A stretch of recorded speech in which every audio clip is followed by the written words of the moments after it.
The world, brothers and sisters, is upside down. The world is upside down. And the world was upside down. Y'all know my wife, Abby. Abby she has an excellent spirit.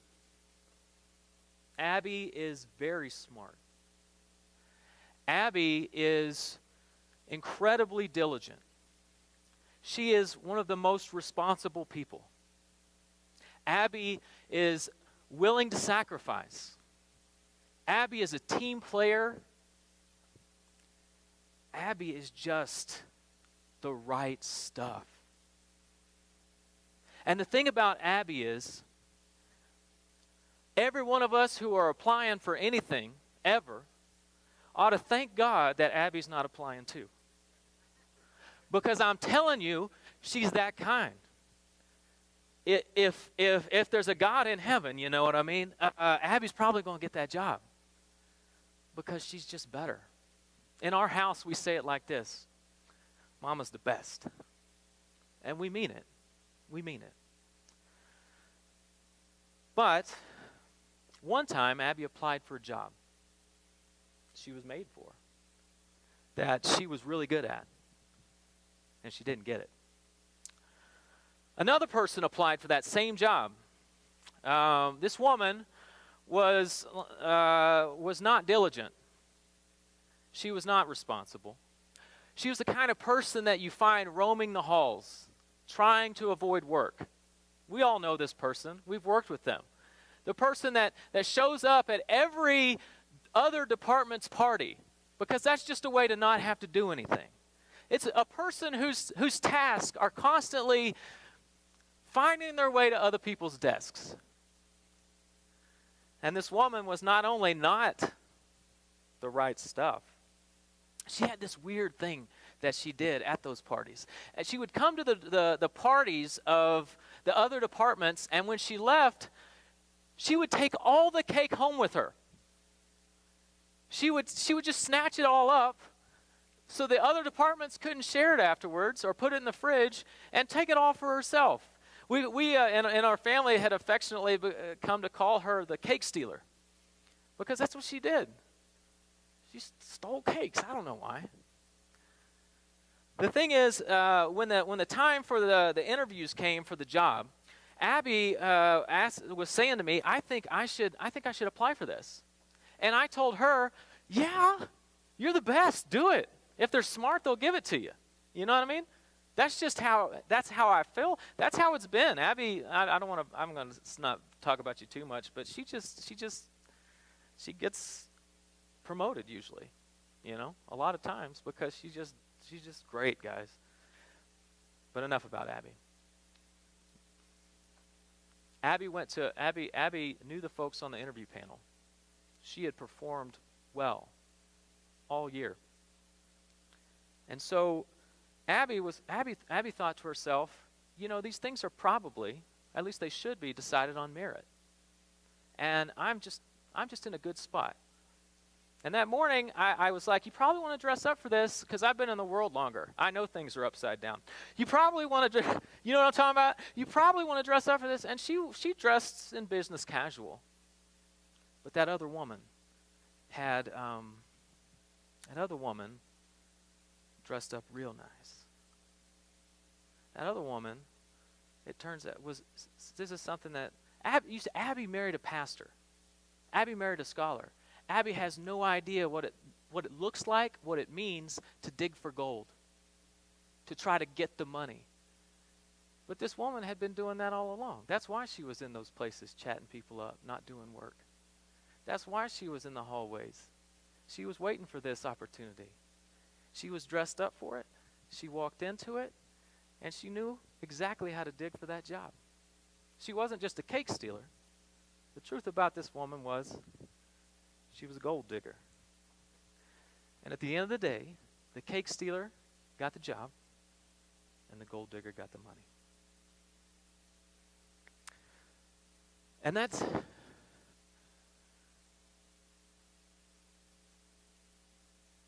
happens, doesn't it? The cake stealer gets the job. The gold digger gets the money. The king in the story from Daniel, he was a cake stealer. King Nebuchadnezzar took sacred vessels from the temple in Jerusalem, and he had them brought to the treasury of his gods. Snatched them up, weren't his. And Belshazzar, he was a cake stealer too. He took those vessels that were in the treasury, and he brought them to his party, and he served wine with them to impress his guests. He was a cake stealer. King Belshazzar and King Nebuchadnezzar were also gold diggers. When we read the story, we see that they are worshiping wealth, left and right. And I was thinking about that as I was reading through the story. I thought to myself, because the story is about how the world is upside down, and I thought to myself, it's true. That's how it works. The cake stealer gets the job. The gold digger gets the money. And as I prayed about it, God, what are we supposed to do in a world like this? That's upside down, where things aren't the way they should be. I had to confess. The cake stealer gets the job, and the gold digger gets the money because a generation ago, can we be honest? And a generation before that, and a generation before that. For a long time now, the cake stealer gets the job and the gold digger gets the money today because a generation ago, the cake stealer got the job and the gold digger got the money. This problem, the world being upside down, is not a new problem. But this morning I have some good news. I have some good news for you. It's not the whole story. The cake stealer gets the job and the gold digger gets the money, but that is not the whole story. We like to say it like this. There's more to the story, but because he lives. We used to sing it, man. Because he lives, right? There's more to the story. Even if the cake stealer gets the job and the gold digger gets the money, there's more to the story because he lives. Because we know who holds tomorrow. Because he's with us. And with God, all things are possible. Yeah? Amen. There's more to the story. It's kind of like this. In my house, we have a practice at mealtime. And I have a 1-year-old and a 5-year-old. And mealtime is a time for almost military level tactical execution. Do you understand what I'm saying? If we don't execute as a group, as a team at mealtime, it can descend very quickly with a 5-year-old and a 1-year-old into utter chaos. So we have plans and strategies to get through meals. And one of our strategies to get through meals is this book. It's a picture dictionary. On the front it says it's meant for ages 4 to 6. But at the point in our meal where DZ has eaten his fill, and he's starting to get to the point where the nom nom is stopping, and he's starting to think, what can I destroy? You know, you could see it. He's starting to think, what can I destroy? We bring out the book. It's a picture dictionary. It's not meant for him. And it only works in my house because his dad is committed. Okay, what we do with this book is we open it up and he'll flip through the pages and there are all kinds of pictures in here. And it's a strategy that's not just a get through the meal thing. It's a let's build his vocabulary. So he'll point to things and Dada will make the sound. For elephants, it's right. For a horse, it's we make sounds together and he laughs and it's good. But some of the things, they're not just sounds, there have to be actions. And on one page, there it is, right up there. This is a page that at our meal times has become a special moment, it has a special place in our house. And it's one of the pages, there's a lot of these, where just about every time DZ is flipping through, he'll stop here. And he'll point to something, and he wants the thing to happen. And on this page, you can tell we've used it a lot because it's torn out. I mean, like, by the way, it's got duct tape. This is a used book in our house. It's been torn out. He'll point to the kid that's hanging right there. The word hang. He'll point to the kid, and he'll say in his little DZ voice, down, down. Because one day he pointed to that person, and I don't know why I did it, but he pointed to the person, and I just took the book. I'm not going to flip to it, but I just took the book, and I tried to get him to I don't know. I turned it upside down so the kid was right side up. And as I flipped it back, I said, upside down. I did a few upside down. This action, for some reason, in his mind, was so cool. It was so cool. He had all this time been flipping and pointing, and saying, and he knew the whole dance. He felt like he knew all the possibilities with this book, and he had been doing it, and one day his dad just took the whole book and flipped it upside down, and it blew his mind. And so we had to do that. Now every time we have to do it. You know what I mean? DZ does not have a job. He never has. He has no idea how upside down the world is, and yet that simple act of his father taking hold of the book and turning things around it touches his heart. It fills him with hope and joy. I think that's amazing. I think that's amazing. How much more for us who know that God wants to turn everything around? Should we take joy in the thought? And it's not just a thought, it's a promise that God will one day take hold of everything and turn it around. The world is upside down. But never forget,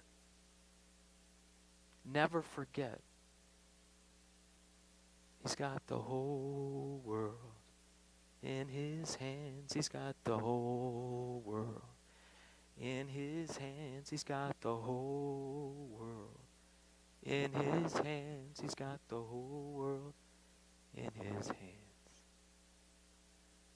God is with us. And with God, all things are possible. In Egypt, remember Egypt? In Egypt, Abraham and Isaac and Jacob's children had become Pharaoh's slaves. Violence and genocide were the rule. Human beings were to be whipped on sight. Babies were to be killed at birth.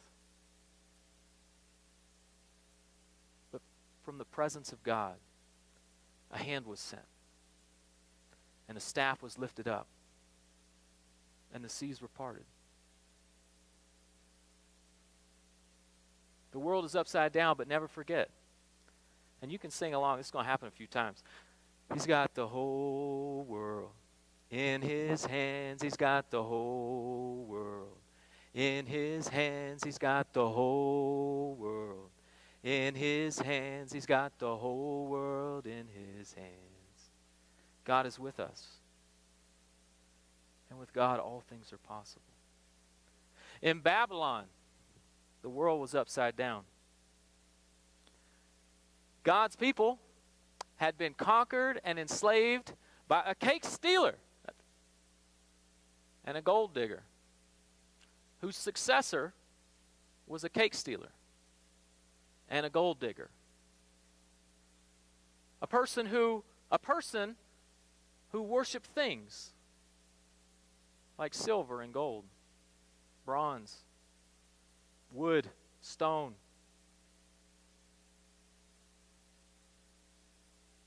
But the human hand of God appeared, riding on a plaster wall. next to the lampstand. Never forget, the world is upside down. He's got the whole world in his hands. He's got the whole world in his hands. He's got the whole world in his hands. He's got the whole world in his hands. In Jerusalem and in the Roman Empire, things were upside down. The whole world was upside down. The Son of God was delivered into the hands of sinners. Priests, professional caregivers, shouted, "Crucify him."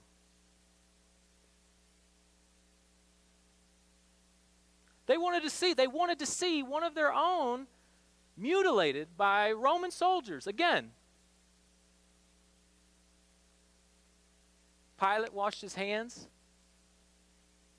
Jesus was crucified, died, and was buried. His disciples had run off. And Thomas, he just persisted in doubt. But the human hand of God appeared in a room that was locked, behind closed doors, to the disciples and to Thomas. The world is upside down, brothers and sisters, but never forget, he's got the whole world in his hands. He's got the whole world in his hands. He's got the whole world in his hands. He's got the whole world in his hands. In the United States of America, in 1955, a 14-year-old boy made his way down from Chicago to Mississippi to visit family. Outside of a convenience store there, he whistled at a white woman.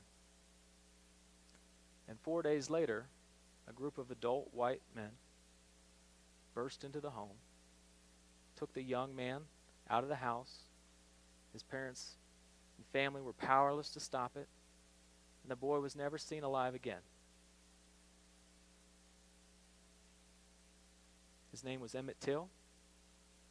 They threw his body, dumped it off in the Tallahatchie River.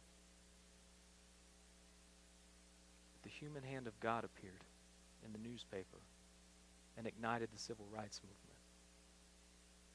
The world is upside down, but never forget, he's got the whole world in his hands. He's got the whole world in his hands. He's got the whole world in his hands. He's got the whole world in his hands. As I prayed for you this week, and I studied, and I just sought the Lord's will for us, and thought about what I could say to you, I felt very powerfully that some of you coming here this morning needed to hear that. That God is with us, and with God all things are possible. He's got the whole world in his hands. So do not despair. Run to the Father. Point to the places in this world that you know are upside down, and let him take his hands. Lay them on your life and your situation. God is with us and for us. He's got the whole, well, almost went too fast. Almost went too fast there. I don't think you caught it. He's with us, and with God all things are possible. He's got the whole world in his hands.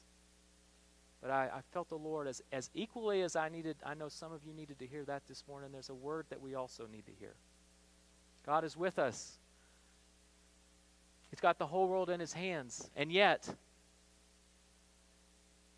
I apologize if these words don't mean anything to you. Maybe look them up. And yet, Masa Amini. And yet, George Floyd.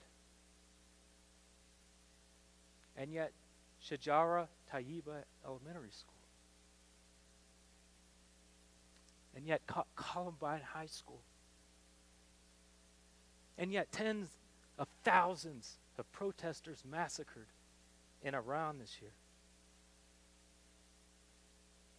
And yet 50,000 persons in the United States commit suicide every year. He's got the whole world in his hands. He's with us. But we have to ask ourselves a question. Is that good news for us? He's going to turn the world upside down. He's planning a great reversal. Things will not be the way they are in the end. But when he turns things upside down, which way will we be facing? Which way will we be facing?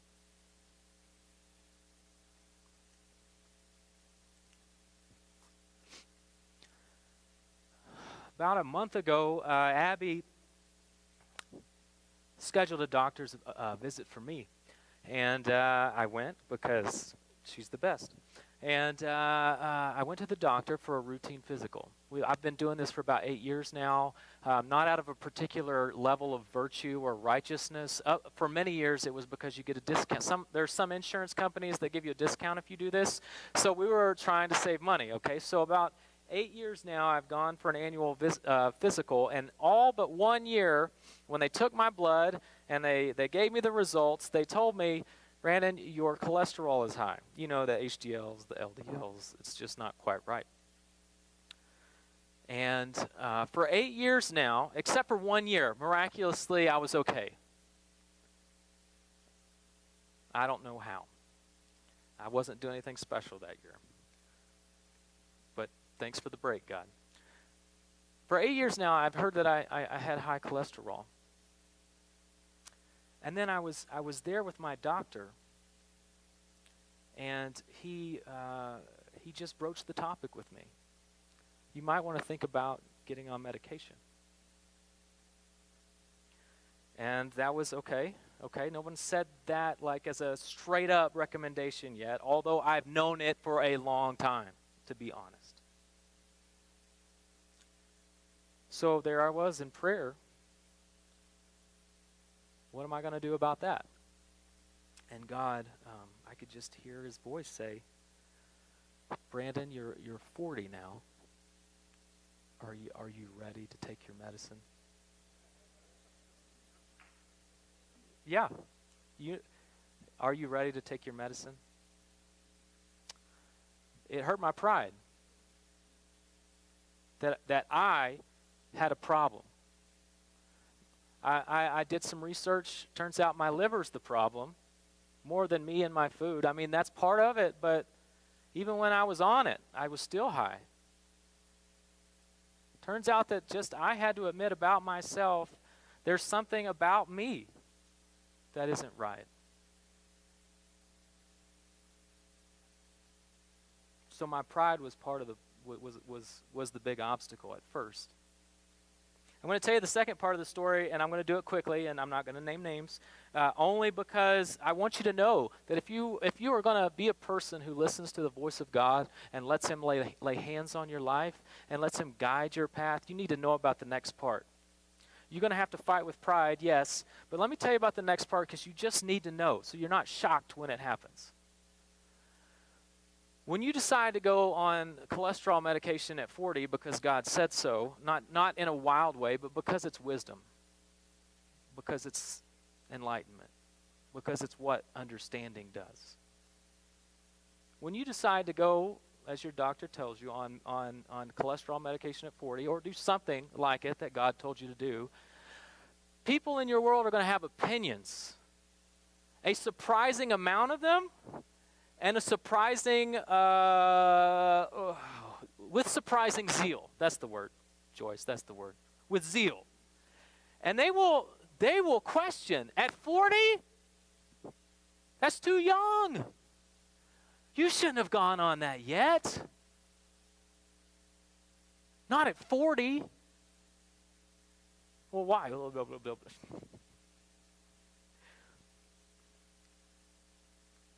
And you're just going to have to say, listen, I'm living my life God's way. I'm trying to care more about an excellent spirit,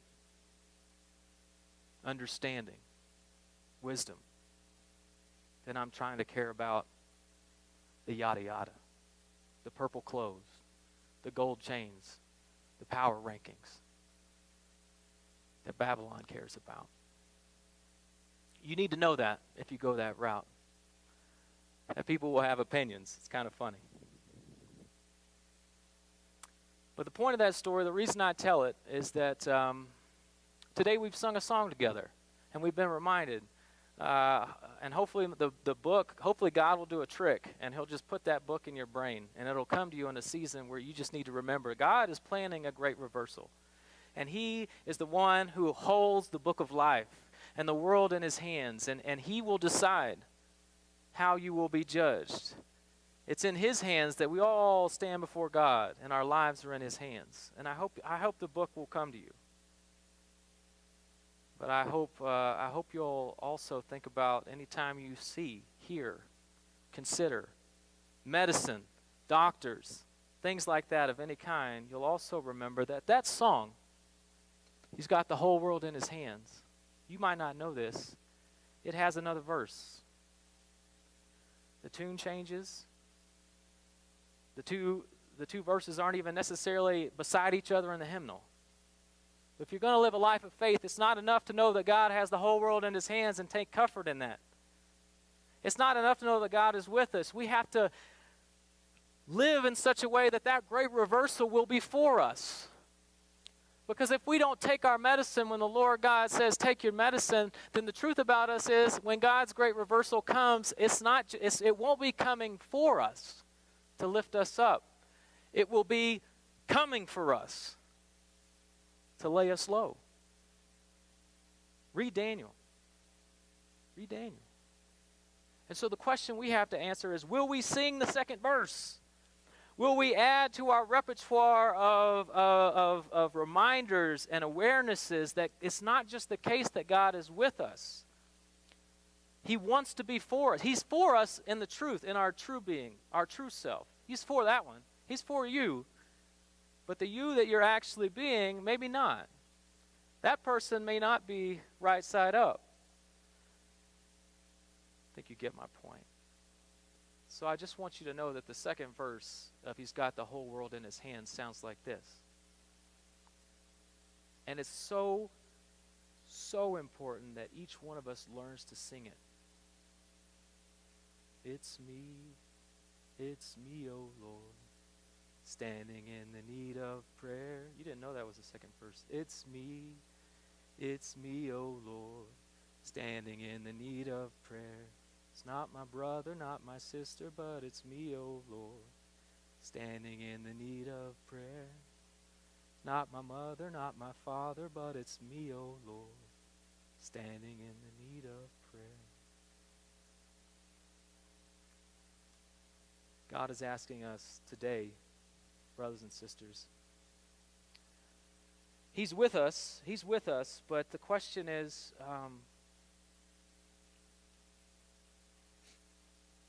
and he has plans for us. But his plans are for our true self. If we cling too tightly to the self that we care about, to the point we won't take our doctor's orders. For someone in this room, I think this doctor thing was specifically chosen by God this morning and placed in my mind. There might be someone here who this message is not abstract. What are you doing not embracing the wisdom and understanding of the doctor who's trying to help you? Is, I think, something God is saying to someone here this morning. It's not very spiritual, but I think it is spiritual. But beyond that, in any area of your life, is there a place where God has been speaking to you? Hey, Frank, you need to take your medicine, brother. 8 years now I've been talking to you about your high cholesterol. 8 years I've been telling you that this is not quite right and that I can do something about it. And for 8 years now you've been putting it off. Will we take our medicine together? This morning is the question. In a moment, will we stand Will we confess that it's us standing in the need of prayer?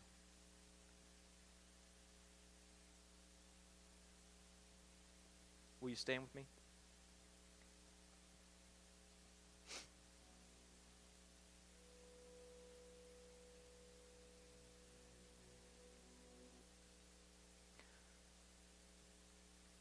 What I've tried to say in the second part of this sermon today,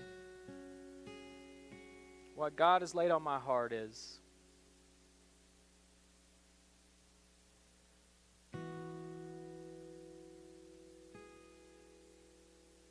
it matters. Every time God speaks to us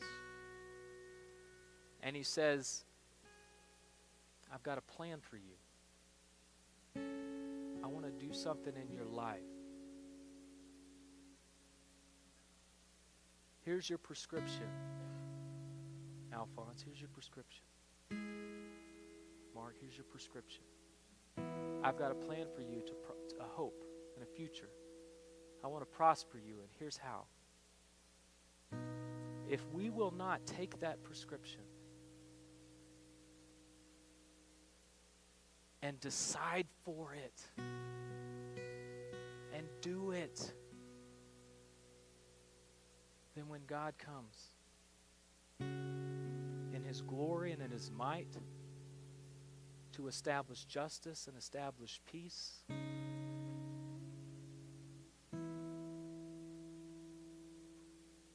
it's not going to be a good day.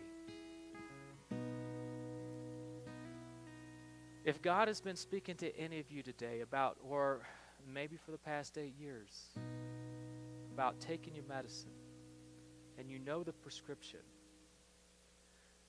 then forget what you feel about the sermon or about me or about church. What you think you know about religion or your own salvation, that's not the point right now. The point is what you decide to do with the prescription of God and His word to you. It matters. King Belshazzar would not put down his pride. There's a story we didn't read, but some of you know it. David did much worse things than Belshazzar. But when the prophet Nathan came to him, he said, I have sinned against the Lord. He took the prescription and he made it his own. He sought the face of the Lord and he was spared. The world is upside down, and let's be honest, we had a hand in making it that way. Will we confess it? And let God lay His hands on us today is the question. If you will, then God is for us. If we will not, it's complicated. I'm going to pray for you guys. As I pray, the altars are open. After I pray, we're going to sing praises to the one who forgives and calls to a God of grace that can forgive even a David. He can forgive you too. There's nothing you've done that can outdo what God can forgive.